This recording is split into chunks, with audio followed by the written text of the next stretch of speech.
We are back live. It's the Bolo Punch Boxing Hour brought to you by George Rogie Insurance, www.bolopunchboxinghour.com. Streaming to you live, as always, on Ustream.tv. This portion also brought to you by Union Park, 228 South Racine in Chicago, Illinois. Go on in, say hi to Brad, and there's a really good chance that you'll meet Chicago heavyweight contender Mike Malo, who's in there very often. When he's not in There's Florida. a good chance you'll see some hot waitresses or some... Okay, we're not going to let Emil talk anymore. No, we're not doing a dry show next We're week. not going to let Emil talk because some good waitresses at the restaurant. Okay, Mr. Garza Romero, upcoming fights, if you would, sir. August 27th in Los Angeles. Which is right now. Abner Maris versus Carlos Fulgencio, 8 rounds Bantams. This is going on right as we speak. David Rodelia versus Garmelio Rodriguez, six rounds lightweights. Carlos Molina versus the dreaded TBA, 4 rounds for the middleweights. Ricky Lopez versus John Wampush, 4 rounds featherweights. Travis Peterkin versus TBA, 4 rounds middleweights.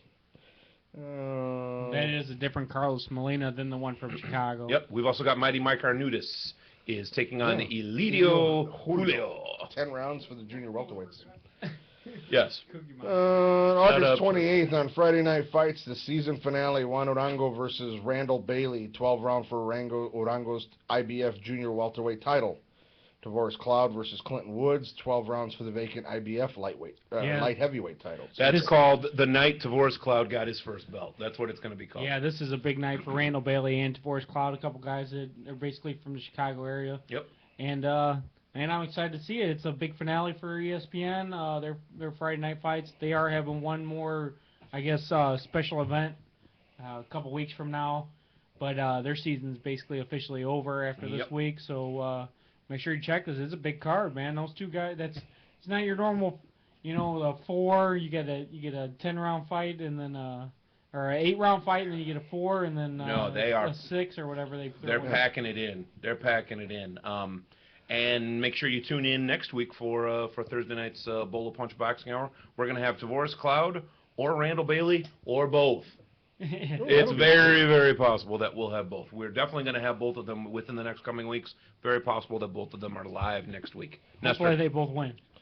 They will both win. Jonathan Gonzalez versus Jason Thompson, 4 rounds welterweights. Michael Jean Lewis versus Prentice Brewer, 8 rounds junior welterweights. August 29th in Grand Prairie, Texas, Azteca America. You've got Jesus Soto Carrasas versus Edwin Dos Barros, 10 rounds welters. Miguel Angel Mikey Garcia versus Carlos Rivera, 10 rounds featherweights. Miguel Angel Mikey. Yeah, Miguel Angel Mikey, yeah. Roberto Marquin versus TBA, 6 rounds junior feathers. Chap Henry versus Corey Washington, 6 rounds junior middles. Omar Henry versus Angel Segala, 4 rounds junior middleweights. And Cleveland, Hector Camacho Jr. versus Israel Pito Cardona, 10 rounds junior middleweights. Bill Bailey versus Ronald Johnson, 10 rounds light heavies. Marvin Cordova Jr. versus Ernest Johnson, 8 rounds junior welters. In Mexicali, Mexico, Celestino Caballero versus Francisco Lea, 12 rounds for Caballero's IBF WBA junior featherweight title. Ana Marie Torres versus Ava Knight, 10 rounds female bantams.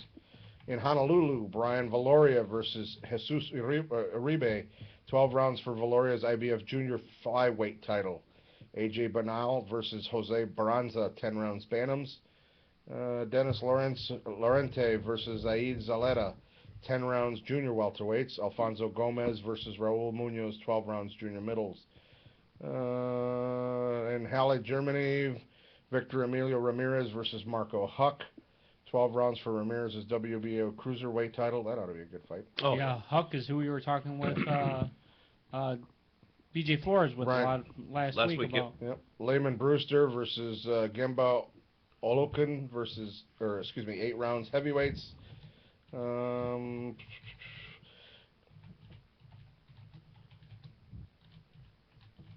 Let's see here. What else we got?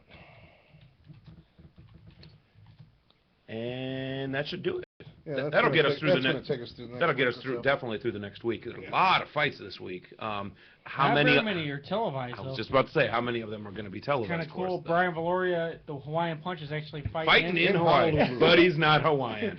Whatever. He wants to be called the Hawaiian Punch. I will honor that. We need to take our break. 5 minutes. Okay. Well, let's talk about the fact that that police were over at Floyd Mayweather's house. That's muy interesante. Yeah, they found Found some guns. guns, bullets, and bulletproof vests. And a car as well. A couple cars or something. Get this up there. Mayweather is not named a suspect. I'm reading this right off of ESPN.com. But this is an AP story, so I'm not taking anything from ESPN that they didn't take themselves. Top line, Las Vegas, police investigating a shooting outside of a skating rink seized 2 handguns, ammunition, and 2 bulletproof vests from the home of Floyd Mayweather Jr. A skating rink. So he was at our way. It was couple skate. Floyd and Marquez were getting a little workout in beforehand. I don't think the people in New York know exactly what our way is. This is true. It's a skating rink that Nestor used to frequent in high school when he wore his hair long. You had a mullet back then. Were you mulleting out? No, not ever.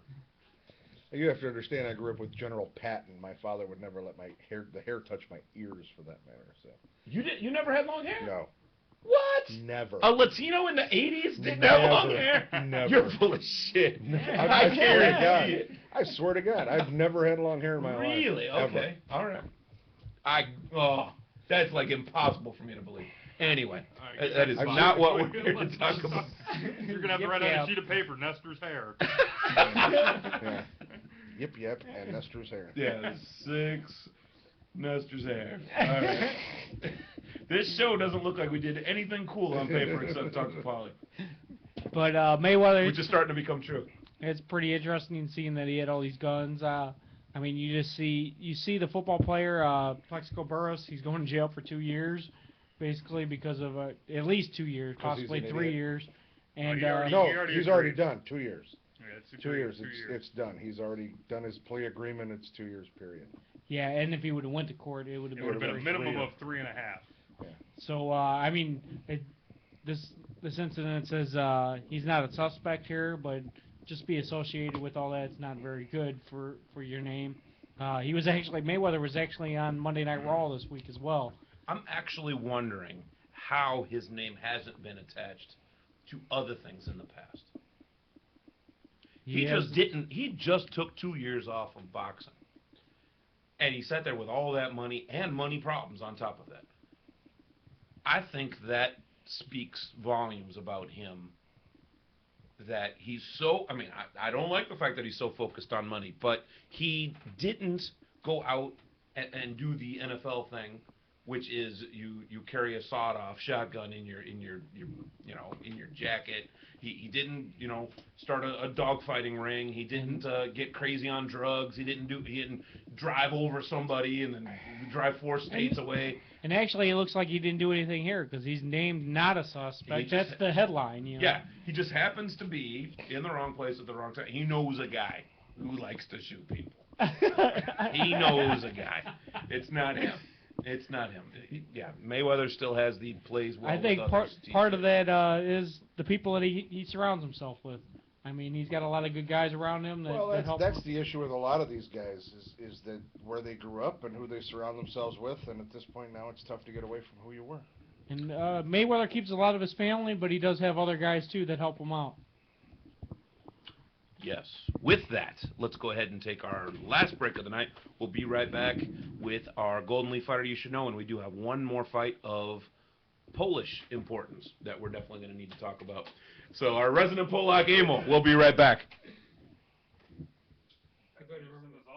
Rogie Insurance is a 4-generation insurance family serving Indiana families